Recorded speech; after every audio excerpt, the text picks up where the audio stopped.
Micael Massa Vídeo. Inscreva-se, curta e compartilhe o vídeo para mais. Nosso e-mail é vir.glauben.es@gmail.com. Desvendando as maravilhas do grande Zimbabwe e do Império Veni Mutata, uma viagem à rica história de África. O grande Zimbábue era uma cidade bantu em ruínas nas colinas do sudeste do Zimbábue, perto do lago Mutiriki e da cidade de Masvingo. Foi a capital do mais famoso Reino do Sul do Zimbabwe durante o final da Idade do Ferro do país. A construção da cidade começou no século XI e floresceu até ao seu abandono no final do século XV. Grande Zimbábue, extensas ruínas de pedra de uma cidade africana da Idade do Ferro Bantu. Encontra-se no sudeste do Zimbabwe, a cerca de 30 quilômetros a sudeste de Masvingo. A área central de ruínas estende-se por cerca de 750 hectares, tornando o Grande Zimbabwe a maior das mais de 150 grandes ruínas de pedra espalhadas pelos países do Zimbabwe e Moçambique. Os edifícios da cidade eram constituídos por impressionantes paredes de granito, embelezadas com torreões, torres, decorações e escadas elegantemente esculpidas. O mais notável dos edifícios, um recinto de 250 metros de circunferência e 9,75 metros de altura, foi construído com 900.000 peças de blocos de granito fatiados profissionalmente, colocados uns sobre os outros sem quaisquer ligantes. Suas colunas perimetrais eram decoradas com esculturas em pedra-sabão da silhueta de um pássaro com lábios humanos e pés com 5 dedos. O capitão do mar português, Vicente Pegado, foi um dos primeiros estrangeiros a encontrar o local, em 1531. Escreveu: entre as minas de ouro das planícies interiores entre os rios Limpopo e Zambeze existe uma fortaleza construída com pedras de tamanho maravilhoso, e parece não haver argamassa unindo-os. Este edifício é quase cercado por colinas, sobre as quais há outras que se assemelham a ele na forma de pedra e na ausência de argamassa, e uma delas é uma torre com mais de 12 braças de altura. Estima-se que as ruínas centrais e o vale circundante sustentavam uma população de 18.000 habitantes. Com uma economia baseada na criação de gado, no cultivo de culturas e no comércio de ouro na costa do Oceano Índico, o Grande Zimbabwe foi o coração de um próspero império comercial dos séculos XI ao XV. A palavra Zimbábue, homônima do país, é uma palavra Shona, Bantu, que significa casas de pedra. Acredita-se que apenas 200 a 300 membros das classes de elite tenham realmente permanecido dentro de sua enorme pedra.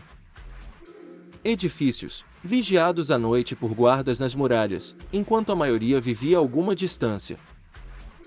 O local é geralmente dividido em 3 áreas principais: o complexo da colina, o grande recinto e as ruínas do vale. Os 2 primeiros são caracterizados pela construção de pedra sem argamassa, mas também incluem estruturas d'água, de barro e tijolos de barro, em ruínas que podem ter rivalizado em grandeza com os edifícios de pedra.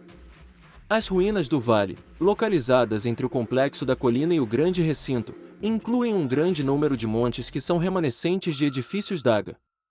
Hoje, as ruínas do Grande Zimbabwe são uma sombra da cidade abandonada que o capitão Pegado encontrou, em grande parte devido à pilhagem frenética do local na viragem do século XX por caçadores de tesouros europeus, em busca de artefactos que foram eventualmente enviados para museus em toda a Europa, América e África do Sul. Foi dito que o Grande Zimbabwe era uma réplica africana do Palácio do Rei Salomão. Durante a visita da Rainha de Sabá a Jerusalém, os invasores europeus imaginaram o Grande Zimbabwe como os restos das minas do Rei Salomão. Um explorador alemão racista, Karl Mausch, que visitou em 1871 e se recusou a acreditar que os indígenas africanos pudessem ter construído uma rede tão extensa de monumentos.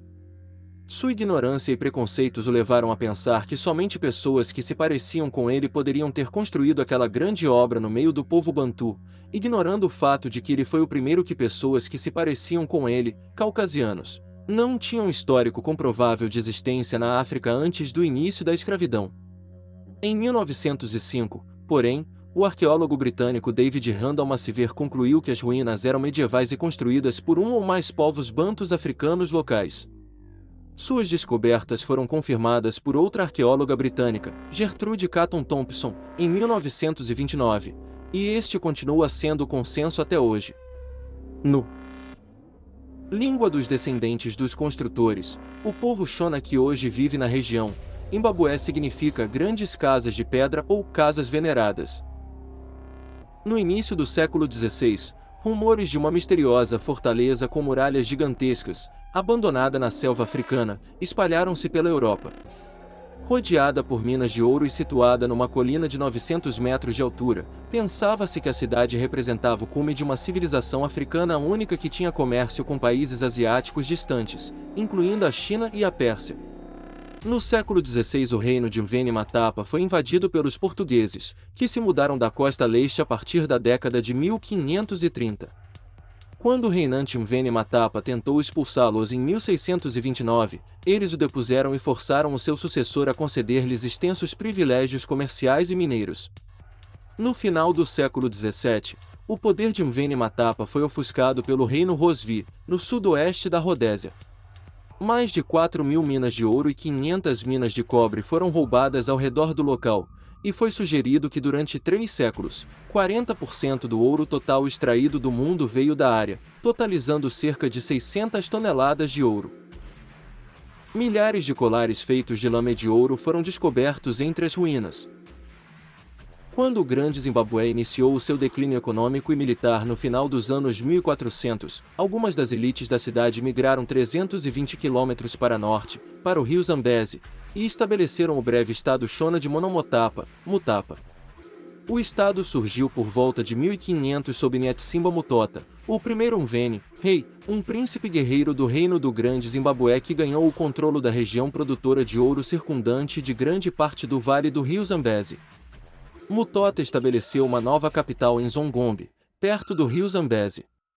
No auge do seu poder sob o comando do filho de Mutota, Mvene-Matop, Monomotapa incluía todo o vale do rio Zambeze, atual Angola, Zâmbia, Tanzânia e Zimbábue, desde Zumbo, onde hoje é o centro-norte de Moçambique, até ao Oceano Índico. Mvene-Matapa, uma palavra Shona para proprietário das terras, é um título usado por uma linhagem de reis que governou um território do sudeste africano entre os rios Zambeze e Limpopo, onde hoje são o Zimbábue e Moçambique, do século XIV ao XVII.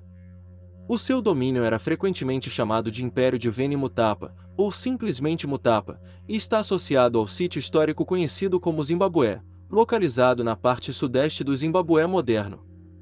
Mutape também significa ouro fundido ou metal auxiliar à indústria de mineração e fundição e à produção de todos os produtos metálicos do reino, como armas, lanças, enxadas, machados e vários ornamentos que foram exportados para países no exterior, como Índia, Portugal, China, Pérsia, e deu origem ao Grande Zimbábue como a civilização mais antiga do mundo, perdendo apenas para o Egito. Mutapa também ficou conhecido como mestre da forja. H. Moyana e M. Sibanda, no seu livro The African Heritage, dão o exemplo do Reino do Congo, onde o fundador se chamava Mvene, que em Shona significa "você é o proprietário", o que em inglês significaria "você é o rei, senhor, proprietário, custódio ou mestre". Segundo Moyana e Sibanda, Mvene também é referido como inventor da forja e da arte do ferreiro de ferro, o mesmo significado titular de Mutapa associado à produção de ferramentas a partir de ouro fundido ou ferro. O rei do Congo, novamente, de acordo com Moyana e Sibanda, também era chamado de Manicongo, que significa senhor ou governante do Congo, fabricante de armas de guerra e ferramentas de agricultura.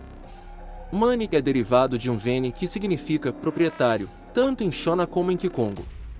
Pode-se, portanto, referir-se a Mvene-Mutapa como Mani-Mutapa, que pode ser facilmente corrompido para Monomotapa. O filho e sucessor de Mutota, Nyenyev-Matop, estendeu este novo reino a um império que abrange a maior parte das terras entre Tavara e o Oceano Índico.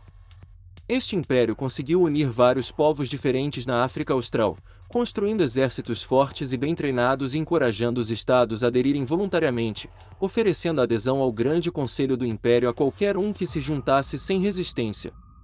Os exércitos de Matop invadiram o reino de Manica, bem como os reinos costeiros de Kitev e Madanda. Quando os portugueses chegaram à costa de Moçambique, o reino Mutapa era o principal estado Shona da região. Ele formou um forte exército que conquistou a área de Dande, que é Tonga e Tavara. O império atingiu a sua plena extensão no ano de 1480, apenas 50 anos após a sua criação. E a identidade dos Bantu permanece um mistério, mas não mais uma mentira, pois as descobertas modernas que redescobrem sua verdadeira identidade dos Filhos de Deus, a chamada linhagem dos israelitas bíblicos, suas línguas, conhecimento e cultura desde tão tenra idade refletem nada além de um povo civilizado. Muitos relatos da expansão bantu até o Oriente Médio foram registrados, muitos mais na terra de Quêmia, atualmente conhecido como Egito. Um povo significativo, corajoso e trabalhador que mudou a face de África para melhor, o mesmo povo que ajudou a construir o Egito tanto como escravos como cidadãos, o mesmo que construiu 12 reinos no interior da África subsaariana, incluindo o Reino do Congo, o Reino da Lunda Império, Reino Luba, Império Cuba, Reino Baganda, etc. Os mesmos que construíram a América com as próprias mãos feridas como escravos, e os mesmos que surgirão e governarão o mundo do nada. As pessoas que falam bantu ressuscitarão, louvado seja o Altíssimo. Inscreva-se e compartilhe o vídeo para mais família Mote. Sou eu, Micael Massa.